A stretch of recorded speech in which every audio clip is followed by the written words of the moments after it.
What's up, everyone? Happy Sunday. It is almost 7:45 here Arizona time, and I want to get on here as I'm keeping my word that I have a list of 10 topics that I'm going to do. Yesterday I chose number 5 off of my list, so tonight I chose number 2 off of my list of topics, so that knocks it down to 8 more topics that I'm going to talk about on here.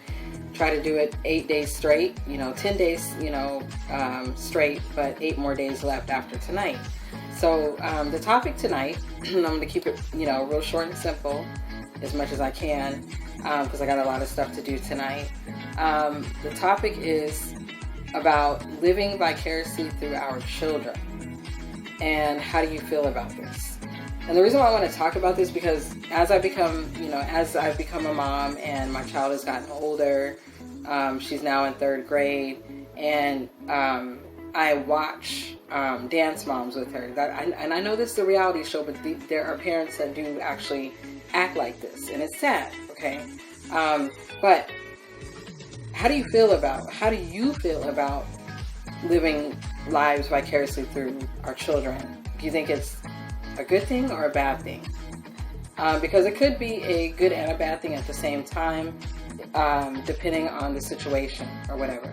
But if we're living our lives vicariously through our children, and for toxic reasons, meaning that because our childhood sucked and we didn't have the support to do something that we're passionate about, or maybe our parents didn't have, so they weren't able to provide what we needed in order to move forward with our focus in life, or our passion or goal, or what have you. So when I'm watching dance moms with my daughter, I'm just amazed at these moms. I mean, I know it's just a reality show, but I'm just shaking my head because I'm like, what the hell is wrong with these women? It's ridiculous. And then their daughters are like bawling because you could tell they really don't want to do it, but they're doing it to please their mom, So when it gets to that point, I think that it becomes toxic. I don't think that it's fair to do that to our children. That's just my opinion, but I don't think that's fair. So this morning when I woke up, I was talking to my daughter, asking her in simplest terms, as an almost 9-year-old, and I said, I asked her a question. I said, how would it make you feel, I'm reading off my laptop, how would it make you feel if mommy told you that you have to write poetry when indeed I know that you really want to save animals? That's her passion. And then how would you feel if daddy says that you have to eat tacos and that pizza cannot be your favorite food because he loves tacos a lot, but because you like pizza, he doesn't agree with you, he wants you to like tacos, okay? So I had to put it in that simple form.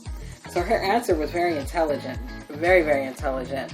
Her answer was, it is not fair because it is your own decision, and other people cannot make your decision. And they can't judge a book by its cover because it's your own decision, and no one should get to make your decision. Now, that's coming from a 8-year-old, okay, almost be 9 in August, okay? Kids are very smart.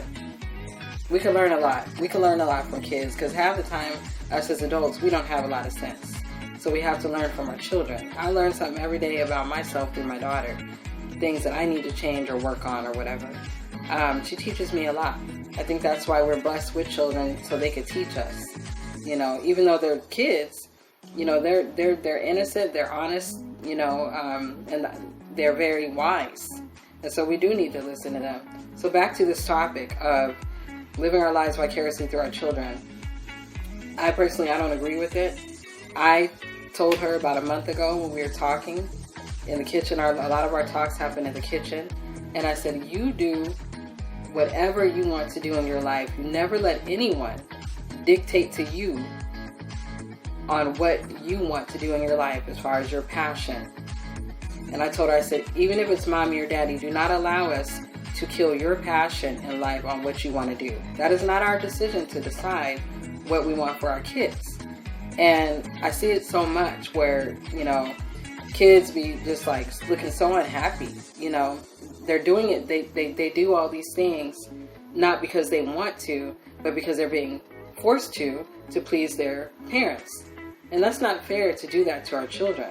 And so then we have kids that grow up having complexes, feeling insecure, not feeling, like they fulfilled everything, every true desire in their life because of our insecurities and our lack of, and our childhood nightmare that we had, that we didn't have this, or that, mom or dad didn't have enough money to support us in this area. They shouldn't be held accountable for that. Kids don't ask to be born. It's the parents, it's us as adults. We bring the children into this world. So we are accountable and being watched daily by them. They're our number one spectators. So I just want to know how you guys feel about this. I'm very, serious about the topic. I don't like it. I don't like to see when parents do it, but that doesn't make me a perfect person. I just don't like it. It makes me nauseated a lot of times because it's not cool, So let kids, be kids. That's my big thing. That's how it was when I was growing up. Like, I was allowed to be a kid, and stay in a kid's place, And I think with this whole virus thing, it's opening up a lot of eyes. People are in the house. I don't like to say stuck in the house with my family, because why would you feel stuck in the house with people that you're familiar with, people that you should be spending time with? Yesterday I observed, we went out, ran some errands, got some air, and it was so crazy. So many families out walking, riding bikes and things like that. And it's a shame it should take one major thing for people to be doing this with their families. If we look at it in a whole different manner, we may just get something from this whole different situation going on right now. Yes, it's sad, it's heartbreaking, it's earth-shaking, it's all of the above. It's shocking, okay? But there is a purpose for all of this, because we need to get back to where we used to be. I'm not saying that we need to get back to where the women need to be in the kitchen and not working and all that. I'm talking about we need to get back to the basics of family and back to that family structure. Because now, we have no excuse. We are under one roof at the same time. We are being told what to do. We are being ordered on where we can be and where we cannot be. We can't even go to restaurants and sit down and eat. What we got to do? We got to make homemade meals. This is shit we should be doing all the time, right? But you know why? Because we're so busy. We use that as an excuse. I'm busy. I got to do this. I got to be here. I got to be there. I got to be everywhere. It's like, where's Waldo? You know what I'm saying? Stay your ass at home. This is where we are supposed to be right now, at home, learning about our children, getting to know them, getting to know what makes them click and tick in their minds, having talks with them, spending time with them, spending time with our spouses, spending time. You understand? Not spending money, spending time. Time, okay? Because time is of the essence. People are dying, okay? We gotta get serious about this thing. We gotta get serious. Because once this all is done, I don't know how long this is gonna go for. If we don't learn anything from this, then we some silly people. Okay, I almost said something else. But if we don't learn from this as all Americans, if we don't get a message from this, I don't even know. I mean, I don't know what to say after that if we don't get something. I'm getting something already. I'm already getting something. I'm learning a lot right now.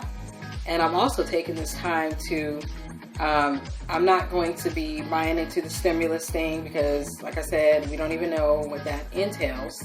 And so it's business as usual, paying bills as usual, and, going about the normal way, paying stuff on time, keeping stuff current. And right now, this is the best time that we can, like myself, I'm venturing off into a whole nother product for my business to add on to my business. That's what I'm doing. As we speak right now, I have it written out. I got a game plan. I already made a couple phone calls to some companies to see if they offer what I'm looking for, and they do. So that's what I'm doing. Use this time wisely. Use it wisely. Stop murmuring and complaining about, you got to do this and this and that. And come on now. we got to get something from this. We have to. You know, we got to get to where, like, people were looked up to Americans with our intelligence and our minds and our thought process. So I'm going to leave y'all with that. I didn't even know I was going to go that deep with all of that tonight, but I hope you guys like what I had to say. I want to get on here. I'm about to prep dinner for my husband tomorrow. I will talk to you guys later. Have a good night, and stay healthy. I'm trying to stay healthy myself. Just having bronchitis for like the several 3 weeks, and I feel like something's coming on again, so I'm gonna get right back on top of it. And I'm not going to claim no virus. Like I said yesterday, I'm not calling it by its name because you put too much emphasis on it, and so that's what the media likes for us to do, is to keep putting emphasis on the name. It's become a household name, so I'm not going to make it a household name in my house. So anyways, you guys, I know this was kind of, you know, rough around the edges, my message tonight, but you guys have a great evening and a good rest of the weekend. I'm working this week, working extra hours after my shift. I'm thankful for that, and I'm thankful to work from home, and I'm just can only feel thankful right now and grateful. So be well, you guys, and have a good evening. Bye-bye.